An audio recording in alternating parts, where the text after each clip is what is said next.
Hello everyone, आज का topic रहेगा आप लोगों का मिसलेनियस क्वेश्चंस यानी कि विविध प्रश्न। आज की क्लास के क्वेश्चन नंबर फर्स्ट को यहाँ पर समझते हैं, ध्यान से देखिएगा। रचिता आइसक्रीम, कुकीज और पेस्ट्री खरीदने के लिए एक दुकान में प्रवेश करती है। उसे प्रत्येक की कम से कम 9 इकाई खरीदनी है। वह आइसक्रीम से ज्यादा कुकीज और कुकीज से ज्यादा पेस्ट्री खरीदती है। वह कुल 32 आइटम उठाती है। उसने कितनी कुकीज खरीदी है ये आप लोगों को बताना है। देखते हैं। Ice cream plus cookies plus pastry यानी कि टोटल 32। क्लियर है। अब कह रहे हैं आइसक्रीम से ज्यादा कुकीज, कुकीज से ज्यादा पेस्ट्री वह खरीद रही है। वह कम से कम 9 इकाई खरीदती है। तो हम यहाँ पे कहेंगे, मान लो कि 9 आइसक्रीम खरीदी, उससे ज्यादा कुकीज यानी कि 11 कुकीज, उससे ज्यादा पेस्ट्री यानी कि एक बढ़ाना ही पड़ेगी 12, टोटल 32 आ गई है। ठीक है ना। यानी कि क्या आनी चाहिए आप लोगों की, 32 आनी चाहिए। ठीक है। देखिएगा, ध्यान से समझिएगा। यहाँ तक की बात समझ में आ रही है ना। आप देखिएगा, यहाँ पे 9 और 11 20 और 12 32, या फिर 9 खरीदेगी आइसक्रीम, 9 तो आइसक्रीम फिक्स है। इसके बाद भाई 10 आपकी कुकीज खरीदेगी, तो 13 आप लोगों की पेस्ट्री खरीदेगी, तब 32 बन रहा है। क्लियर है। अगर 10 आइसक्रीम खरीदेगी, 10 के बाद 11 आएगा, एक बढ़ा के कुकीज खरीदेगी और 11 से 12 पेस्ट्री खरीदेगी, तो ये आपका 33 आएगा, यानी कि ये नहीं आएगा। तो यानी कि दो केस आप लोगों के यहाँ पर बन रहे हैं। 9 के बाद 10 कर लो, 10 के बाद 13 लेना पड़ेगा। अगर 9 के बाद 11 करोगे तो फिर 12 लेना पड़ेगा। तो इस तरीके से आप यहाँ से कह दोगे, है ना। तो उसने कितनी कुकीज खरीदी है, तो कुकीज की क्या पॉसिबिलिटी बनी, या तो 10 खरीदी है या 11। यानी कि दो केस ही यहाँ पे बन रहे हैं, फर्स्ट और सेकंड, थर्ड वाला नहीं बनेगा, तो 10 या 11। तो इस तरीके से आप कह दोगे कि थर्ड ऑप्शन सवाल का राइट आंसर बनेगा। क्लियर है। आगे बढ़ते हैं। अगले क्वेश्चन को यहाँ पे ध्यान से देखिएगा। एक बस का किराया पहले 5 किलोमीटर के लिए ₹X है और उसके बाद प्रति किलोमीटर ₹13 है। यदि कोई यात्री 187 किलोमीटर की यात्रा के लिए ₹2,402 का भुगतान करता है, तो एक्स का मूल्य क्या है, ये आप लोगों को बताना है। ठीक है ना। देखिएगा, 5 किलोमीटर के लिए एक्स, उसके बाद क्या है ₹13, 187 किलोमीटर के लिए ₹2402 भुगतान करता है। एक्स का मूल्य आप लोगों को बताना है। तो एक्स प्लस 182 गुना 13 इक्वल टू 2402। एक्स प्लस 182 गुना 13 2366 plus 2402। X equal to 2402 minus 2366 और एक्स इक्वल टू 36। तो इस तरीके से आप कह देंगे एक्स इक्वल टू 36, यानी कि थर्ड ऑप्शन सवाल का राइट आंसर बनेगा। इस तरीके से क्वेश्चन को कर सकते हैं। आगे बढ़ते हैं। अगले क्वेश्चन को यहाँ पे ध्यान से देखिएगा। वरुण को पूजा के मासिक वेतन का 12% मासिक वेतन वृद्धि मिली। पूजा का मासिक वेतन ₹7,800 है। वेतन वृद्धि से पहले वरुण का मासिक वेतन ₹6400 था। वेतन वृद्धि के बाद 4 महीने में वह कितनी राशि अर्जित करेगा, यह आप लोगों को यहाँ पे बताना है। चलिए इस क्वेश्चन के सॉल्यूशन को समझते हैं। वरुण के वेतन में मासिक वृद्धि 7800 गुणा 12/100, ₹936। वरुण का नया मासिक वेतन 6400 प्लस 936 यानी कि ₹7336। आवश्यक आय यानी कि 4 गुना 7336 इक्वल टू 29,344। कितना आ जाएगा, 29,344 आ जाएगा। और यहाँ से आप लोग कह दोगे कि फर्स्ट ऑप्शन सवाल का राइट आंसर बनेगा। आगे बढ़ते हैं, अगले क्वेश्चन को यहाँ पे समझते हैं। इसको देखिएगा। एक स्कूल में शिक्षक दिवस के अवसर पर 420 बच्चों के बीच कुछ मिठाइयां बांटी जानी थी, लेकिन उस दिन 140 बच्चे अनुपस्थित रहे और इसलिए प्रत्येक बच्चे को एक मिठाई अतिरिक्त मिली। प्रत्येक बच्चे को मूल रूप से कितनी मिठाइयां मिली होगी, ये आपको बताना है। चलिए इसको समझते हैं। यदि सभी मिठाइयों की संख्या x है, तो x upon 280 minus x upon 420 equal to 1। 280 420 कैल्सियम 840, 280 से 840 जाएगा 3 बार, 3x माइनस 420 से 840 जाएगा 2x, 3x minus 2x upon 840 equal to 2, यानी x इक्वल टू 840। तो आवश्यक उत्तर आएगा 840 डिवाइडेड बाई 420 यानी कि 2 आ जाएगा। और इस तरीके से आप कह दोगे यहाँ पे कि सेकंड ऑप्शन सवाल का राइट आंसर बनेगा। आगे बढ़ते हैं, अगले क्वेश्चन को देखिएगा ध्यान से। 14 कीबोर्ड और 8 माउस पैड की कीमत 26,240 रुपए है। 35 कीबोर्ड और 20 माउस पैड की कीमत क्या है, आप लोगों को बताना है। देखिएगा, माना एक कीबोर्ड का क्रय मूल्य x रुपया है, एक माउस पैड का क्रय मूल्य y रुपया है। 14x plus 8y equal to 26,240। दोनों पक्षों को 2 से भाग देने पर, इसको 2 से डिवाइड करूंगा, 7x plus 4y equal to 13,120। दोनों पक्षों को 5 से गुणा करने पर, है ना। तो जैसे ही यहाँ पे इसमें 5 से अब गुणा करूंगा तो 35x plus 20y equal to 65,600 आ जाएगा। 65,600 यानी कि 35 कीबोर्ड और 20 माउस पैड की कीमत 65,600 आ गई, और यहाँ से पहला ऑप्शन सवाल का राइट आंसर बनेगा। आगे बढ़ते हैं, अगले क्वेश्चन को यहाँ पे समझते हैं। एक नाव धारा के अनुकूल 4 घंटे में 20 किलोमीटर तथा धारा के प्रतिकूल 3 घंटे में 9 किलोमीटर की दूरी तय करती है। धारा की गति क्या है, आपको बताना है। देखिएगा, धारा के अनुकूल दर कितना है, 20/4 इक्वल टू 5 किलोमीटर प्रति घंटा। धारा की प्रतिकूल दर 9/3 इक्वल टू 3 किलोमीटर प्रति घंटा। धारा की गति 1/2 धारा के अनुकूल गति माइनस धारा के प्रतिकूल गति, 1/2 इंटू 5 माइनस 3 यानी कि 2/2, 1 किलोमीटर प्रति घंटा। तो यहाँ पे हम लोग कह देंगे फर्स्ट ऑप्शन सवाल का राइट आंसर बनेगा। अगले क्वेश्चन को यहाँ पे समझते हैं। एक पंप एक टैंक को 2 घंटे में पानी से भर सकता है। रिसाव के कारण टैंक को भरने में 2 सही 1/3 घंटे लगे। रिसाव के कारण टैंक का सारा पानी 2 घंटे में निकल सकता है। आगे बढ़ते हैं। रिसाव के कारण 1 घंटे में खुला हुआ टैंक का हिस्सा 1/2 माइनस 3/7, यह आ जाएगा 1/14। रिसाव से टैंक 14 घंटे में खाली हो जाएगा, यानी कि फोर्थ ऑप्शन सवाल का राइट आंसर बनेगा। आगे बढ़ते हैं। पाइप एक टैंक को 30 मिनट में भर सकता है, जबकि पाइप बी इसे 45 मिनट में भर सकता है। एक अन्य पाइप सी एक भरे हुए टैंक को 60 मिनट में खाली कर सकता है। यदि तीनों पाइप एक साथ खोले जाए तो खाली टैंक कितने समय में भर जाएगा, बताइए। 1 मिनट में तीनों पाइप के द्वारा भरा गया टैंक का हिस्सा 1/30 प्लस 1/45 माइनस 1/60। 30, 45, 60 का एलसीएम 180 आएगा। 30 से 180 6 बढ़ जाएगा, 6 प्लस 45 से 180 4 बढ़ जाएगा, 6 प्लस 4 माइनस 60 से 180 3 बढ़ जाएगा, माइनस 3, 6 4 10 में 3 गया 7/180। लिया गया समय 180/7 मिनट। 180/7 डिवाइड बाई 60 यानी कि 3/7 घंटे निकल कर आ जाएगा, और यहाँ से आप लोग कह दोगे कि second is the right answer of this question. आगे बढ़ते हैं, अगले क्वेश्चन को समझते हैं। शांत जल में नाव की गति 24 किलोमीटर प्रति घंटा है और धारा की गति 4 किलोमीटर प्रति घंटा है। नाव द्वारा ए से बी तक धारा के अनुकूल यात्रा करने में लिया गया समय 14 घंटे है। जो उसी नाव के द्वारा बी से सी तक धारा के प्रतिकूल यात्रा करने में लिए गए समय से 36 मिनट कम है। यदि ए और बी के बीच की दूरी बी और सी के बीच की दूरी से 4 किलोमीटर अधिक है तो ए और बी के बीच की दूरी क्या है, बताओ। धारा के अनुकूल दर 24 प्लस 4 यानी कि 28 किलोमीटर प्रति घंटा। धारा की प्रतिकूल दर 24 माइनस 4 यानी कि 20 किलोमीटर प्रति घंटा। ए और बी के बीच की दूरी x किलोमीटर। बी सी कितना है कि x माइनस 4 किलोमीटर। पर्सन के अनुसार x minus 4/20 minus x upon 28 equal to 36/60। 20 28 का एलसीएम 140, 20 से 140 7 बढ़ जाएगा 7x माइनस 28 से 140 जाएगा 7x, और देखिएगा ध्यान से 7x माइनस 28 आ जाएगा, माइनस 28 से 140 जाएगा 5 बार, minus 5x equal to 3/5।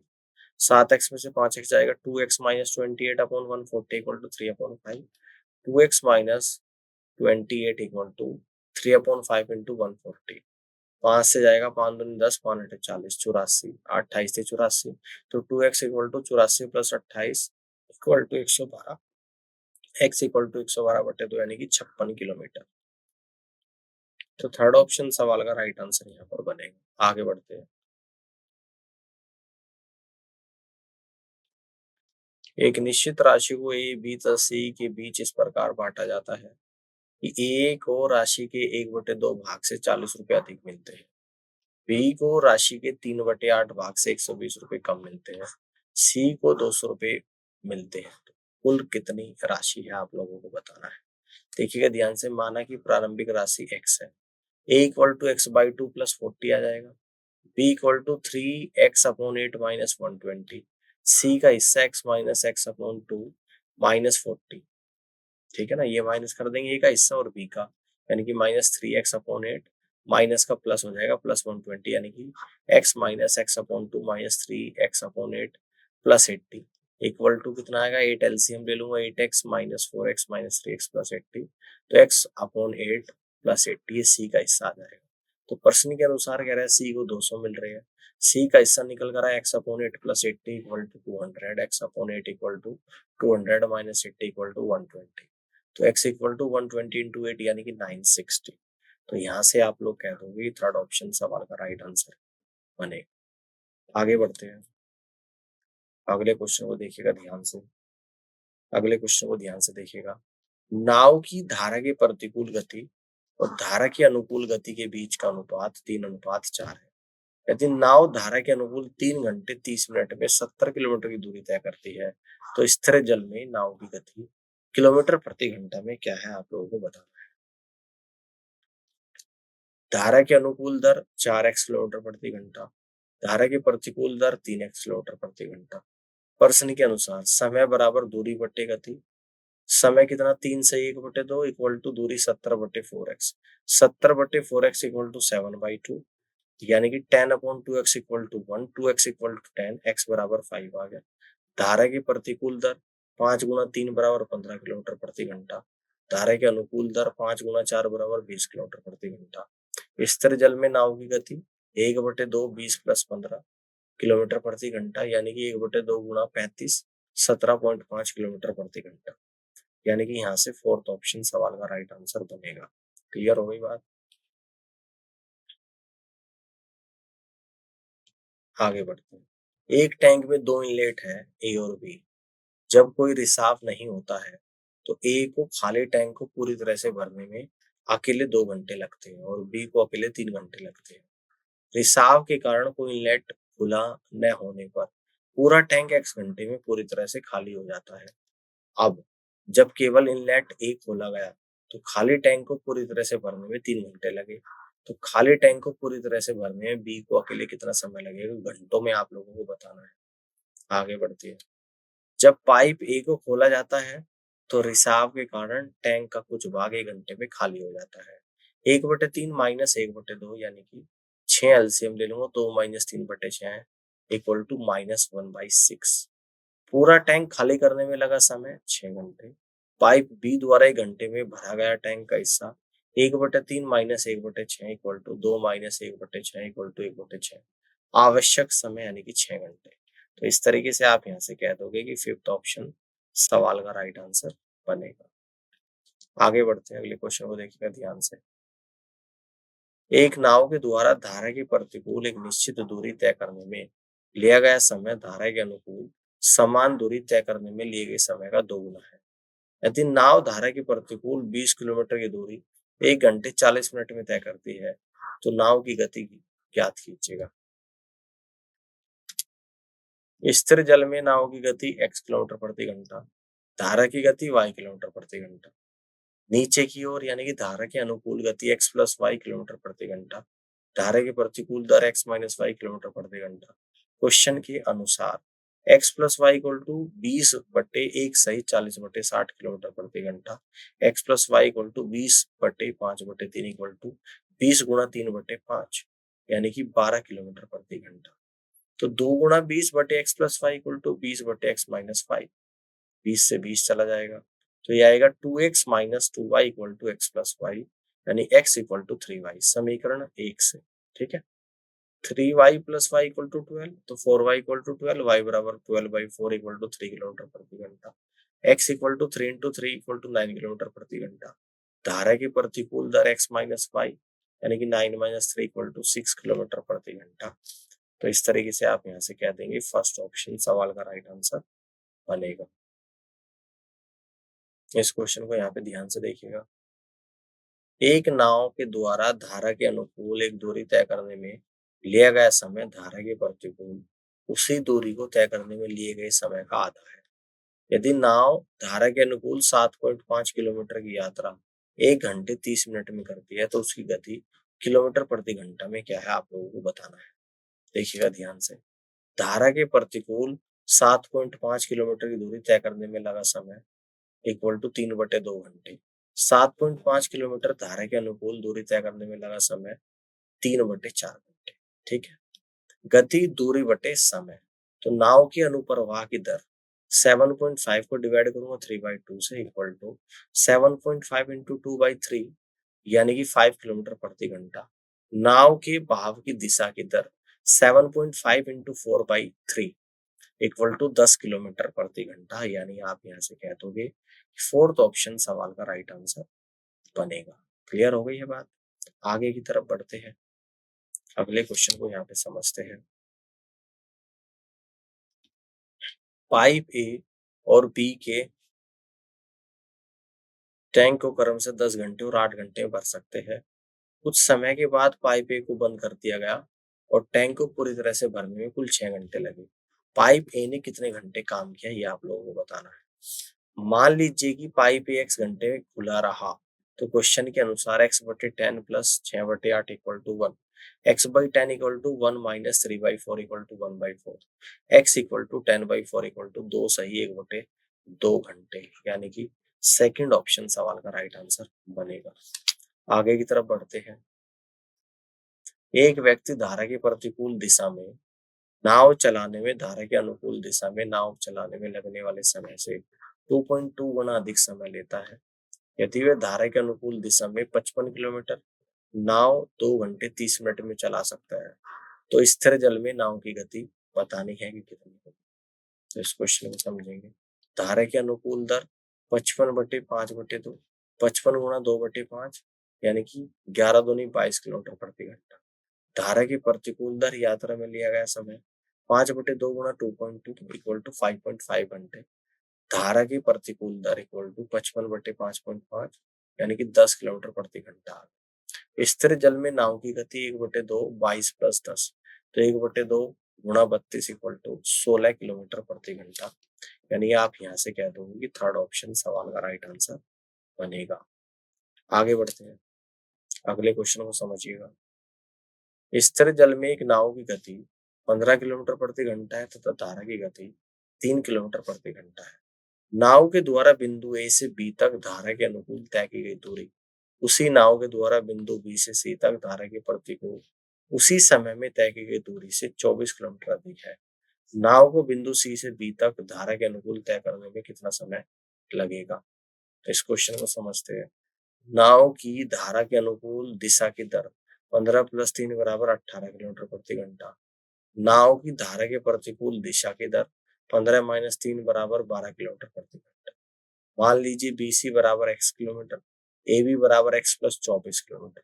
Question के अनुसार x plus 24/18 equal to x/12।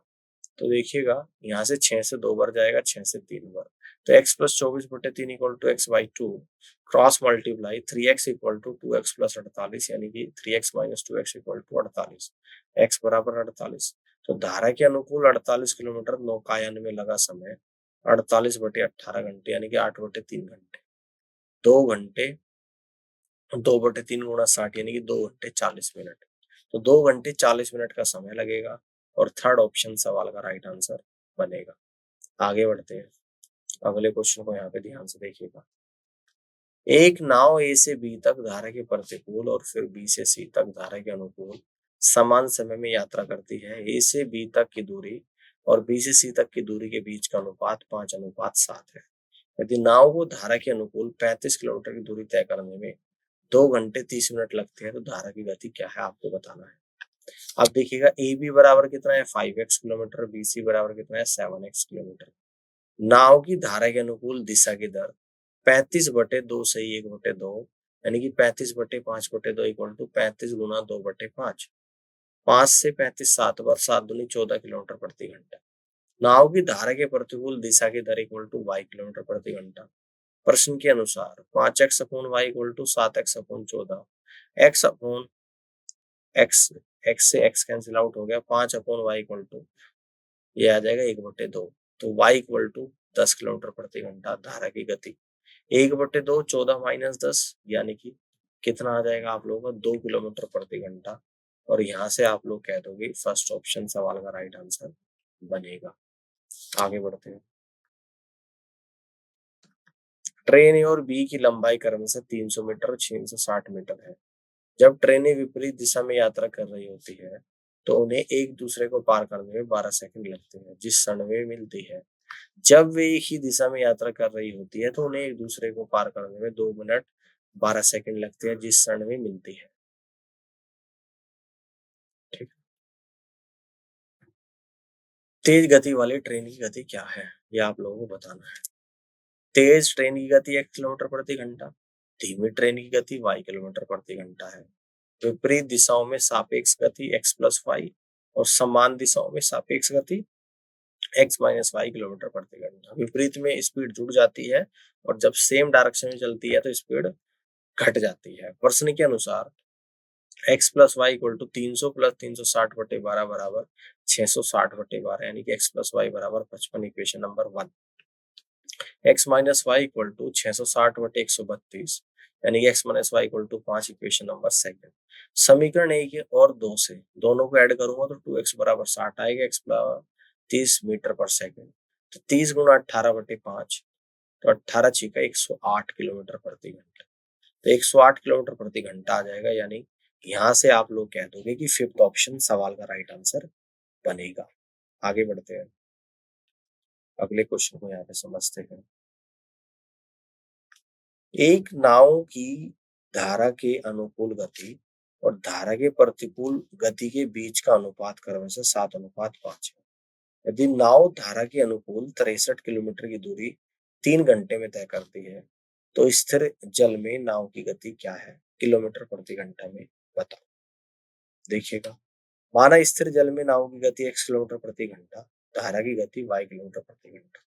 धारा के अनुकूल दर x+y किलोमीटर प्रति घंटा, धारा के प्रतिकूल दर x-y किलोमीटर प्रति घंटा। क्वेश्चन के अनुसार x+y upon x-y equal to 7/5। Componendo और डिविडेंडो के द्वारा 2x upon 2y equal to 7 + 5 upon 7-5। तो x upon y equal to 12/2 equal to 6, x equal to 6y equation 1। फिर से x+y इक्वल टू 63/3 बराबर 21, 7y बराबर 21, y बराबर 21/7 बराबर 3 किलोमीटर प्रति घंटा, x बराबर 6 गुणा 3 इक्वल टू कितना आ जाएगा 18 किलोमीटर प्रति घंटा। तो यानी कि fifth is the correct answer of this question. Clear है, आगे बढ़ते हैं। अपनी सामान्य गति से 150 मीटर लंबी ट्रेन एल मीटर लंबाई के एक प्लेटफॉर्म को 24 सेकंड में पार करती है। अपनी सामान्य गति के 75% पर ट्रेन एक ऊर्ध्वाधर खंभे को 12 सेकंड में पार करती है। एल का मान क्या है आप लोगों को बताना है। देखिएगा, ट्रेन की सामान्य गति इक्वल टू ट्रेन और प्लेटफॉर्म की लंबाई को डिवाइड करेंगे पार करने में लिया गया समय। ट्रेन और प्लेटफॉर्म की लंबाई 150 प्लस एल अपॉन समय 24 सेकंड मीटर पर सेकंड आ जाएगा। अब केस 2 को देखेंगे, 75% का 150 plus L upon 24 equal to train की लंबाई अपॉन क्रॉसिंग में लिया गया समय। 150 प्लस एल अपॉन 24 गुणा 75 को 3/4 कह दूंगा equal to 150/12। 150 plus L equal to 150/12 गुणा 24 गुणा 4/3। 150 प्लस एल बराबर 400, एल बराबर 400 माइनस 150 यानी कि 250 मीटर। तो यहाँ से आप लोग कह दोगे फर्स्ट ऑप्शन सवाल का राइट आंसर बनेगा। आगे बढ़ते हैं, अगले क्वेश्चन को समझते हैं। एक नाव को धारा के अनुकूल एक निश्चित दूरी तय करने में 6 घंटे लगते हैं और धारा के प्रतिकूल एक निश्चित दूरी तय करने में 5 घंटे लगते हैं। धारा के प्रतिकूल तय की गई दूरी धारा के अनुकूल तय की गई दूरी की आती है। यदि धारा की गति 4 किलोमीटर प्रति घंटा है तो शांत जल में नाव की गति क्या है आपको बताना है। देखिएगा ध्यान से,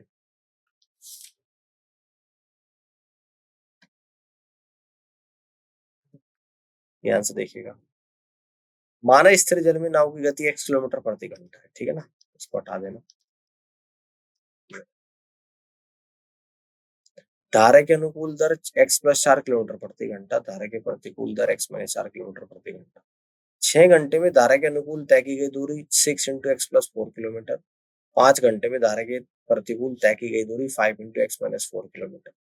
क्वेश्चन के अनुसार 2 × 5 × x-4 = 6 × x+4, 10x-40 = 6x+24, 10x-6x = 40+24, 4x = 64, x = 64/4 = 16 kilometre प्रति घंटा। यानी आप यहाँ से कह दोगे कि फर्स्ट ऑप्शन सवाल का राइट आंसर बनेगा।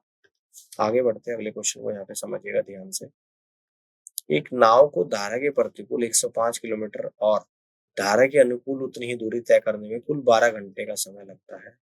स्थिर जल में नाव की गति धारा की गति की 6 गुना है। स्थिर जल में नाव की गति क्या है, आप लोगों को बताना है। देखिएगा, माना धारा की गति x किलोमीटर प्रति घंटा है, शांत जल में नाव की गति 6x किलोमीटर प्रति घंटा। नाव के अनुकूल की दर 6x + x = 7 किलोमीटर प्रति घंटा। धारा की प्रतिकूल दर 6x - x = 5 किलोमीटर प्रति घंटा। क्वेश्चन के अनुसार 105/7x + 105/5x = 12 आ जाएगा। ठीक है, 7 से 105 को कट कर दूंगा 15 बार, 5 से कट कर दूंगा 21 बार। 15/x + 21/x = 12। x एलसीएम ले लूंगा, 15 + 21 यानी कि 36/x = 12। 12 से 36 3 बार, यानी कि x = 3 आएगा। स्थिर जल में नाव की गति 6 × 3 = 18 किलोमीटर प्रति घंटा। ये इस क्वेश्चन का राइट आंसर होगा। आगे की तरफ बढ़ते हैं, अगले क्वेश्चन को समझिएगा। अपनी सामान्य गति के 60% पर L मीटर लंबाई वाली एक ट्रेन 240 मीटर लंबे प्लेटफॉर्म को 15 सेकंड में पार करती है। अपनी सामान्य गति से ट्रेन एक खंबे को 6 सेकंड में पार करती है। तो L का मान मीटर में क्या है, आप लोगों को बताना है। माना ट्रेन की सामान्य गति x किलोमीटर प्रति घंटा है। जब कोई रेलगाड़ी किसी प्लेटफॉर्म को पार करती है तो तय की गई दूरी बराबर ट्रेन और प्लेटफॉर्म की लंबाई = L + 240 मीटर। ठीक है, तो 60x/100 = L + 240/15। तो 3x/5 = L + 240/15। फिर से x = L/6 इक्वेशन सेकंड बनेगा। तो 3/5 × L/6 = L + 240/15। समीकरण 2 से L/10, 3 से 6 2 बार जाएगा। L/10 = L + 240/15। 5 से 3 बार, 5 से 2 बार, तो L/2 = L + 240/3। 3L = 2L + 480, L = 480। तो यहाँ से कह दोगे आप लोग फर्स्ट ऑप्शन सवाल का राइट आंसर बनेगा। आगे की तरफ बढ़ते हैं, अगले क्वेश्चन को यहाँ पे समझते हैं। एक नाव को धारा के प्रतिकूल 63 किलोमीटर तथा धारा के अनुकूल समान दूरी तय करने में कुल 8 घंटे लगते हैं। धारा की गति स्थिर जल में नाव की गति की 1/8 है। स्थिर जल में नाव की गति क्या है। माना शांत जल में नाव की गति 8x किलोमीटर प्रति घंटा, धारा की गति x किलोमीटर प्रति घंटा। धारा के अनुकूल दर 8x + x = 9x किलोमीटर प्रति घंटा। धारा के प्रतिकूल दर 8x - x यानी कि 7x किलोमीटर प्रति घंटा। समय बराबर दूरी बटे गति 63/9x + 63/7x = 8। 9 से 63 7 बार, 7 से 63 9 बार, 7/x + 9/x = 8।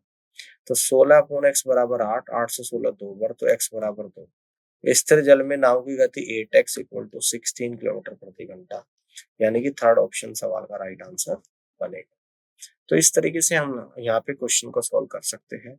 तो उम्मीद करता हूँ कि आज का सेशन आप लोगों को समझ आया होगा, और इस पूरी क्लास को देखने के लिए आप सभी का बहुत बहुत धन्यवाद। Thank you so much.